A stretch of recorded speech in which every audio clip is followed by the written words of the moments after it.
अब कौन सा मुंह लेकर के नई पार्लियामेंट में आएंगे, नई संसद में आएंगे, नई कार्यशैलियों में शामिल होंगे, कैसे जनता के सामने जाएंगे कि मुझे संसद में भेजो, कैसे कहेंगे मुझे वोट देके संसद में भेजो। यहाँ तो कह रहे हैं कि मैं संसद में आऊंगा ही नहीं।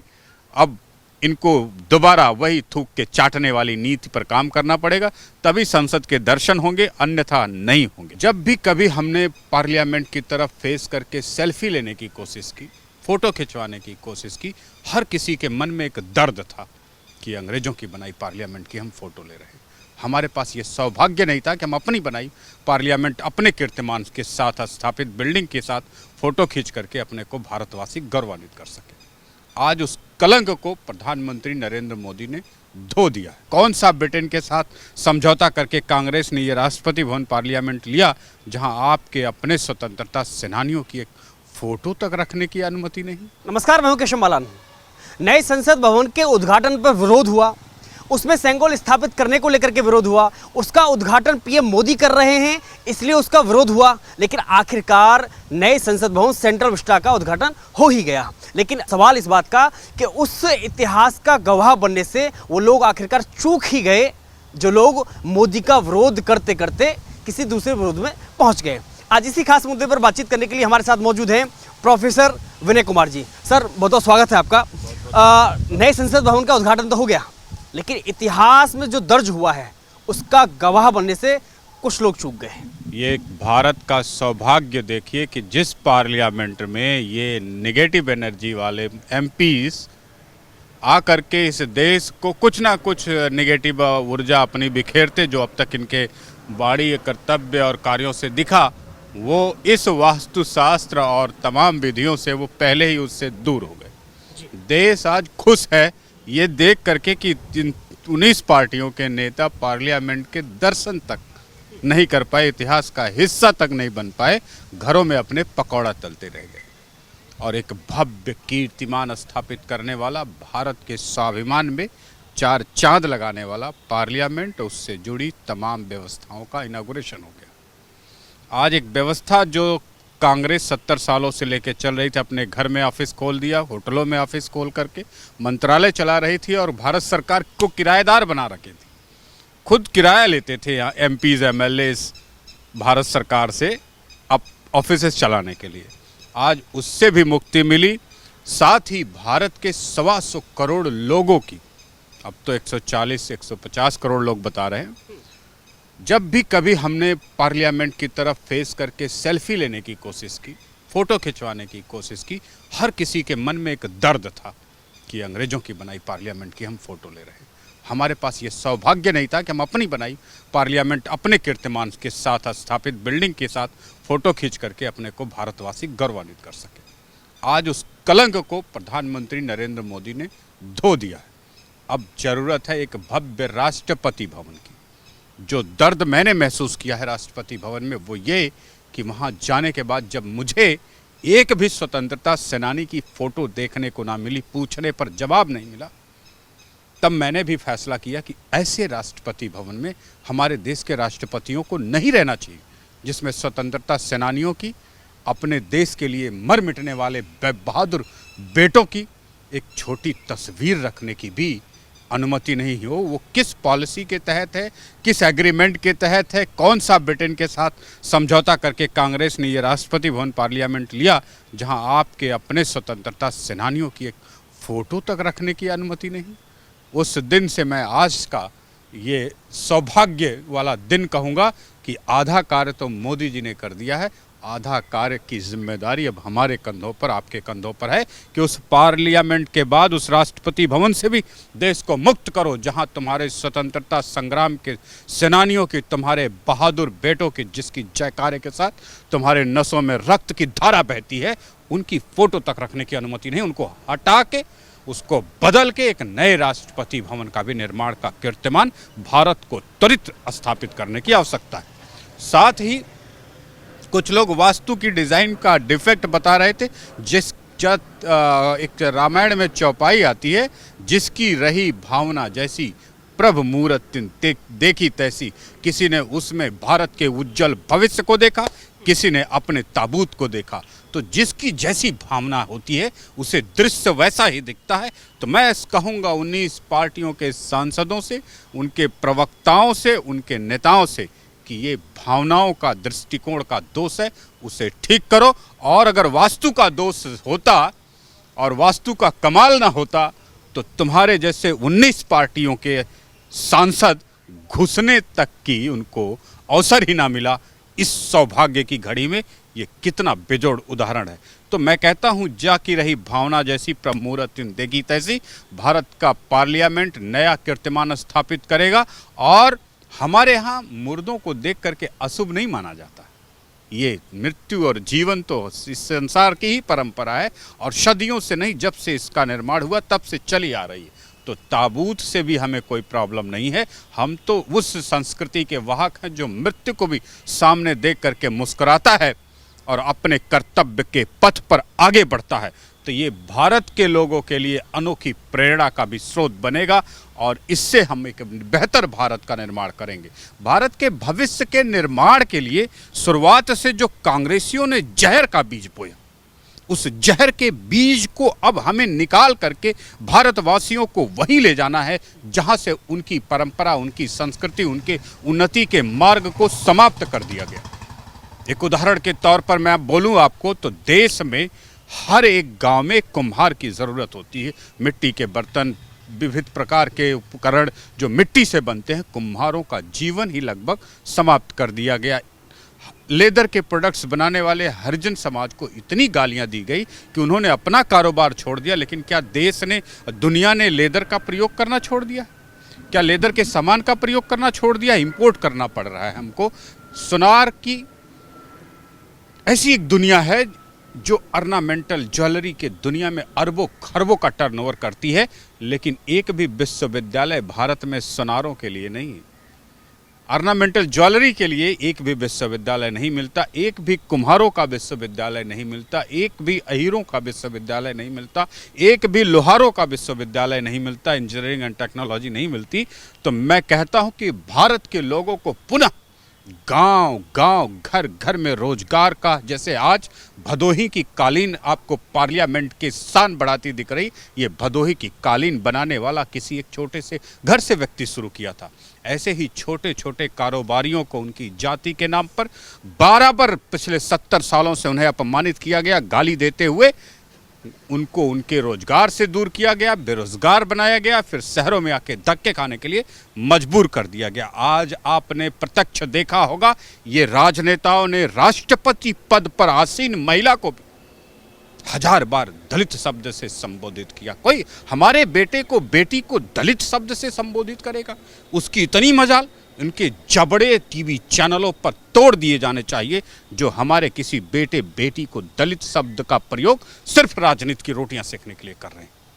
70 साल बाद जिस स्थान पर राष्ट्रपति द्रौपदी मुर्मू है, उससे ऊपर कोई पद है क्या? उससे बड़ा कोई सम्मान है क्या? उससे बड़ी कोई प्रतिष्ठा है क्या? उस पर भी बैठने के बाद उस महिला को आप दलित समाज का दलित कह के संबोधित कर रहे हैं। आपको शर्म नहीं आती? आपके राजनीतिक मानसिकता का ऐसा दिवालियापन है कि अब कौन सा पद देंगे आप, अब कौन सी तरक्की देंगे जब हमारे बेटों के, हमारे बेटियों के, हमारे परिवार के लोगों से इस दलित शब्द का अंत होगा।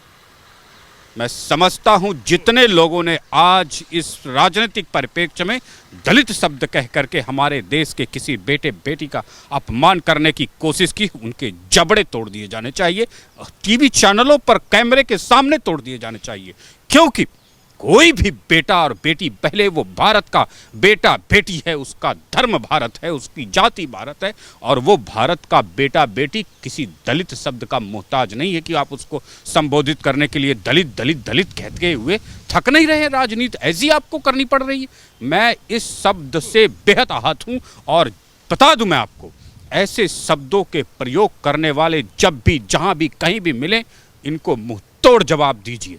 आपको समझ में आना चाहिए कि एक पद, मान, सम्मान, गरिमा और प्रतिष्ठा, तमाम पदों और पदवियों में सबसे उच्च स्थान प्राप्त करने के बाद भी हमारे राष्ट्रपति को आप ऐसे शब्दों से संबोधित करेंगे और हम चुप बैठे रहेंगे? हमने नए सेंटर ऑफ स्टा के उद्घाटन में देखा कि जब पीएम मोदी ने अपने संबोधन में कहा कि आज यह 140 करोड़ जनता के लिए सौंप दिया गया, खोल दिया गया, उसको समर्पित कर दिया गया। लेकिन सवाल इस बात का है, किसी ने उसकी तुलना ताबुक से की तो किसी यहाँ तक कि कांग्रेस पार्टी ने एक ट्वीट किया जिसमें दिखाया गया नेहरू को बहुत बड़ा दिखा करके उसके कदमों में मोदी को दिखाया गया कि कुछ भी हो मोदी इतने से रहेंगे, नेहरू के बराबर नहीं हो सकते। पंडित जवाहरलाल नेहरू जो अपने देश के स्वतंत्रता सेनानी मर मिटने वाले, जिसके नारे के साथ हिंद फौज जय हिंद का नारा लेके बोलती है, उसके बराबर नहीं थे। और कांग्रेसी, बताता रहा हूं, 70 साल बाद भी शासन करने के बाद जिन कांग्रेसियों की हैसियत नहीं हुई कि राष्ट्रपति भवन में 6 इंच की अपने देश के लिए मर मिटने वालों की फोटो रख दे, वो कब बड़े हो गए मोदी से, कब बड़े हो गए भारत के एक बेटे से, बेटी से।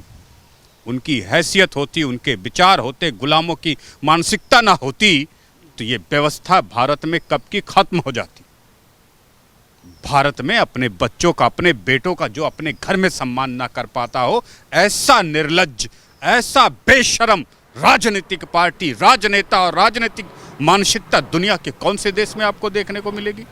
मैं समझता हूं इससे बड़ी बुजदिली, इससे बड़ी निर्लज्जता और उसकी पराकाष्ठा आपको कहीं किसी दुनिया में देखने को नहीं मिलेगी। चाहे वो अनपढ़ से अनपढ़, चाहे अफ्रीकन कंट्री की सबसे पिछड़ी हुई कंट्री का भी कोई लीडर होगा, कोई पॉलिटिशियन होगा, कोई पॉलिटिक्स होगी, उसके अंदर भी ऐसी निरीह भावना देखने को आपको नहीं मिलेगी।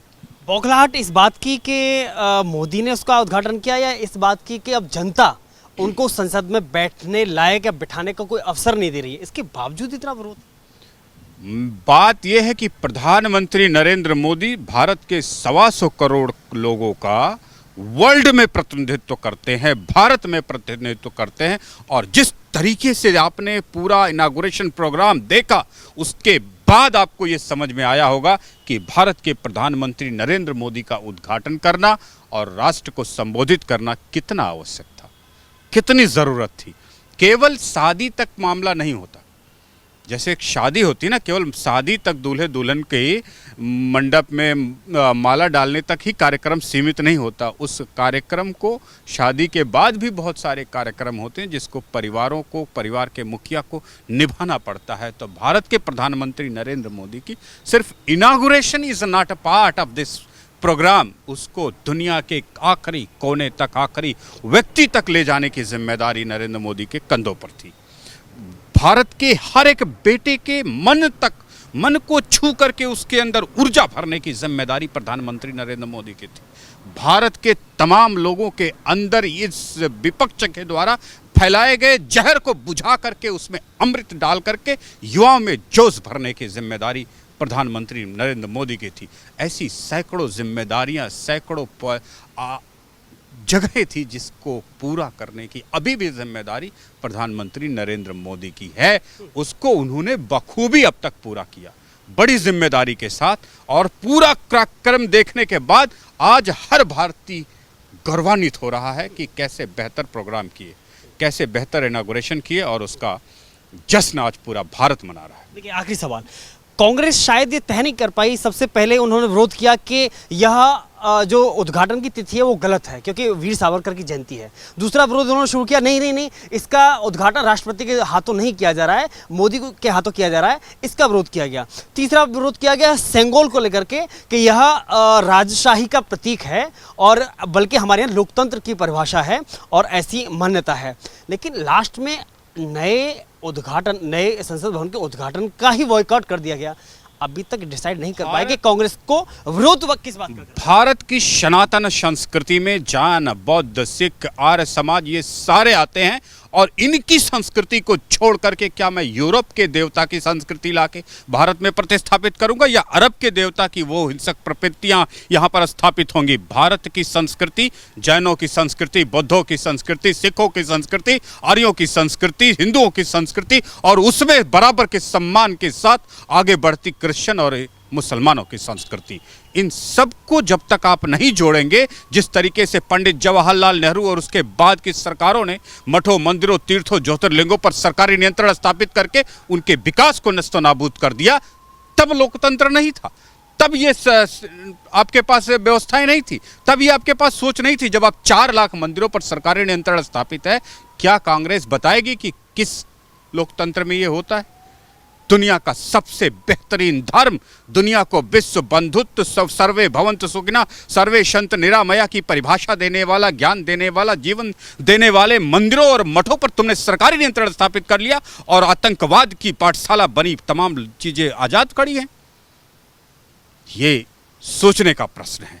ये कांग्रेसियों को के किसी बात की परवाह किए बगैर राष्ट्र की परवाह आपको करनी है, देश की परवाह करनी है, 125 करोड़ लोगों के हित की परवाह करनी है। किसी कांग्रेसी नेता के स्टेटमेंट्स, किसी कांग्रेसी नेता की गिरी हुई मानसिकता और मीडिया में उनके छलावे, वो तो मीडिया को बहुत जमाने से खरीद करके अपने फेवर में चलाते आए हैं, आज भी करोड़ों करोड़ों रुपए में खरीद लेते हैं जिस चैनल को चाहते हैं। ऐसे में आपका दायित्व अपने राष्ट्र के प्रति, अपने लोगों के प्रति, 125 करोड़ भारतीयों के प्रति है, ना कि किसी कांग्रेस नेता के प्रति, कांग्रेस नेता के विचार के प्रति, कांग्रेस नेता के एक्टिविटी। ये बहुत बड़ा बड़ा ज्ञान देंगे। आपको ऐसा लगता है कहीं आज ये बाइकआउट करके उस इतिहास का गवाह बनने से खुद चूक गए और खुद को अलग रखा, लेकिन अब आने वाले समय में शायद जनता ही इनको उस नई संसद में बिठाने का मौका ही न दे? यही तो मैं कह रहा हूं कि सौभाग्य देखिए हमारे देश का, इन 19 पार्टियों के सांसदों को नई पार्लियामेंट में, नई बिल्डिंग में, नए इनॉग्रेशन में, नए जोश में, नए भारत में आने का अवसर ही नहीं मिला। इन्होंने खुद अपने पैरों पर कुल्हाड़ी मारी। अब कौन सा मुंह लेकर के नई पार्लियामेंट में आएंगे, नई संसद में आएंगे, नई कार्यशैलियों में शामिल होंगे? कैसे जनता के सामने जाएंगे कि मुझे संसद में भेजो?